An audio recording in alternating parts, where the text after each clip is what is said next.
Hi everyone, it's Megan Blinka, and I am going to take a few minutes today to share with you my favorite apps on my phone for my photos and videos. I think one of the most common questions I get, especially from new coaches, is how do you make your videos look like that? Or how do you make your photos look like that? Or what font are you using? Or where did you edit that picture? So I really just wanted to share with you some of my top apps and give you some ideas of how you can get started. So I'll do videos first because I really only use a few. I have iMovie on my phone. I have an iPhone. There's an app on your computer that you can use as well, but to be honest, I just use my phone. I video my workout with my phone. I edit the pictures or the videos in the app. It's pretty easy to use. I think if you can search for a tutorial on it, but it's, it's pretty self-explanatory. I am not very tech savvy, and I was able to figure it out. So I feel like if I can figure it out, you can figure it out. But iMovie is one that allows you to kind of transition between snippets. So like I may do a workout in video, 3 or 4 of the moves, and then I put it into that app and I can add in each clip, and then within the clips you can edit those and you can speed them up, you can change the filters on them, but you can put them together, and I usually try to aim for a 30-second clip. So I'll put it all together and it tells you how long it is.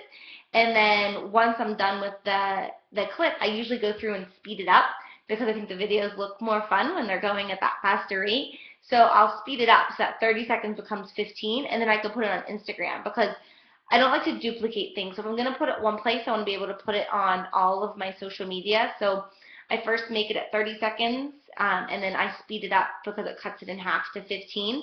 And then I'll use that on Instagram, and I can, just post it to my Facebook page.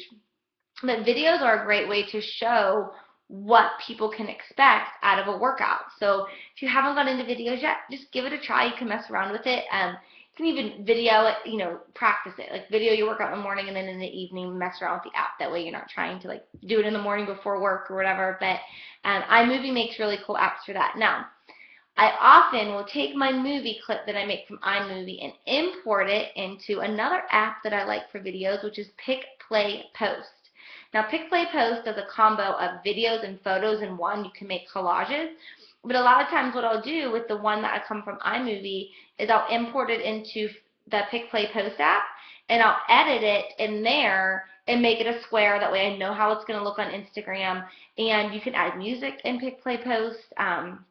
You can also add a border around it if you wanted to do that. So sometimes I'll take it I make it in iMovie, and then I put it into Pick, Play, Post just so the appearance looks a little better. Because when you're putting it out on social media, you really want to be able to stop people's scroll. You want to be a scroll stopper. So that's one of the things I use. And then the third thing that I sometimes will do is I'll take that video that I made.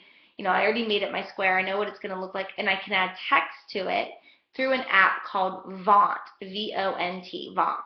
So Vont allows you to do, all you can really do is add the text. So once I get the video looking the way I want to look, I'll go in and I'll add text to it that way. You can add text in iMovie, but because I like them to be square so that I can put them on Instagram too, it sometimes messes up where the placement of the text is because iMovie's not square. It's like a rectangle. So that is usually how I do that. So trial and error, but I definitely recommend trying it out because it's different. It does take a little bit more time to do, but it can, just add a little bit more creativity and really give people more interest into what you're really doing every day with these workouts. Also, I mentioned Pick, Play, Post. So that's actually the app I used to use in the beginning. I was afraid to use iMovie. I thought it was going to be too complicated. But so Pick, Play, Post, you can do videos. You could just do one video clip. You can also do a collage of videos. So sometimes I would do, say a collage with 4 spots. I might have 2 still photos, and I might have 2 clips from my workout. And you can do it where there's options within the app where you can have it to the videos all play at the same time, or you can do it where, one video may play first and the second video plays next. Again, you can make the video in Pick, Play, Post. If you wanted to add text to it, you can add text in through that Vont app. You could also add a photo, because like I said, Pick, Play, Post does photos and video. You can put that photo, a picture of a text that you like. I've done that before where I'll go into one of my text fonts or apps, like something like Rona, and I'll make put a quote in there, and I'll use that as one of the spots in the video clips. You might have like a quote picture, a still picture, and something from your workout. Those are just some ideas. So Pick, Play, Post does the collages and combo of still photos and video. iMovie is something you can use on your computer or your phone, and that's where you can kind of transition, one clip, which is going to just transition between moves. And then Vaunt is an app that can add text to your videos. So that's the video side of it. Those are the things that I use. Now, for pictures, everyone's always like, what do you use? I really just use my phone. I use my iPhone. I turn the camera around. I did buy, I can show you, it's called a Lumilight. Now it's not going to work. Oh, it got a Voxer. But you can see the Lumilight. So the Lumilight gives you more light. So in my basement, I don't have a lot of light. It's underground. So by having this Lumilight, it gives me more clarity in my pictures because I don't want grainy pictures. So whether I'm taking a selfie with it or videoing my workouts, that additional light really helps. So that's the light that I use in my case. But I really just turn my camera around and use my phone to take 99% of all of my pictures.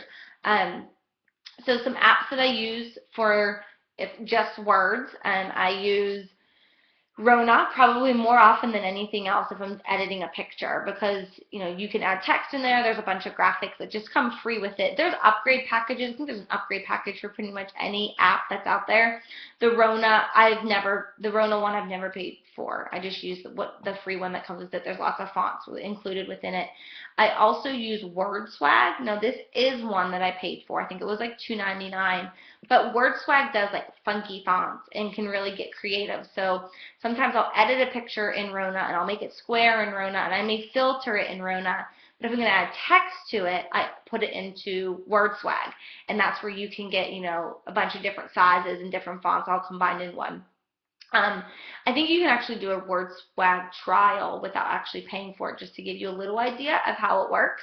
But I really like WordSwag. And if I'm just going to do a quote, like one thing that I've learned, and I think I kind of evolved throughout my coaching career, was I would see a picture on Pinterest that I really liked, or a quote I really liked. Well, instead of just using that picture you find, make it your own. And WordSwag's perfect for that, because you can take that quote that you found and you can either put it on top of one of your own fitness pictures. I do that very frequently. Or you can just put it with like a blank. I like plain white backgrounds with black text. It's simple, it's clean, and you can do that and make it look pretty unique in WordSwag. So just some options to think about. The other app that I use a lot is called Photofy. This one also comes free. You can upgrade it just like everything else. But Photofy is the one that I do my mirror images with. So a lot of people ask me that, like, how did you get that mirror on there? So Photofy allows you to do the mirrored image where you can, upload it in and just hit a button and it flips it. It also allows you to do it when it's up and down. I like to do the mirrored images. I think they're eye-catchy. Also, I do my Insta Square in Photofy. So if you've ever seen the pictures that I've done that have a picture with blurred edges, that's because I took the picture just regular on my phone, so it was, like a rectangle shape, not the square option on my phone. But if I upload it into Photofy and hit Insta Square, it gives me an option where I can blur the edges and use and then it gives you a square shape. So it's perfect. Again, for Instagram, so I'll upload directly onto my Facebook page. You don't have to duplicate it. And then sometimes by adding that extra edge, it gives you space where you can then add text to a page. You can also blur the full picture. So I like to do that sometimes with Photofy. Like if you have something and you just want one aspect of the picture to be clear, you can, do a photo blur and edit it that way. So Photofy is where I do my blurs, and it's where I do my Insta Squares with the blurred edges, and it's where I do my mirrored images. Rona is usually where I add text onto pictures, as well as WordSwag, which allows you to do very funky fonts. And if I'm doing a quote, I typically use WordSwag. And then the last one that I just started using, it's called InstaBeauty, and it's a filtering app. So it's like one extra step. So if you have your picture, and then you would use the InstaBeauty to filter it before you add text and everything to it. I know it sounds like a lot. I wouldn't recommend going and downloading everything that I've mentioned. I think I started with Rona. That was the first one that I used. And then once I got comfortable with Rona, I added in, Photofy. And then I added in Pick, Play, Post for my videos. And you can use any number of them, but, the more you use them, the more the easier it's going to become to navigate through them. I can have an idea in my head of what I want a picture to look like, and I know that I need to first take the picture and I'll filter it here and I'll upload it into this one, and then I'll edit it in there, and then I'll make it a square here. Like, I have figured that out over time, but I just know so many people are always like, what apps do you use, and what can I use, or what do you recommend? So those are my tips. I hope that you found this helpful, and makes a big difference in what we do as coaches. We're sharing our images out there, and we're sharing what we do, and you want those to be scroll stoppers, and you want people to see the images that you have. If you could have something great to say, but if you have a crappy image that goes with it, no one's going to stop and read it. But if you can be eye-catchy and get people to stop, it's going to make a big difference. So hope that helps. Have a great day.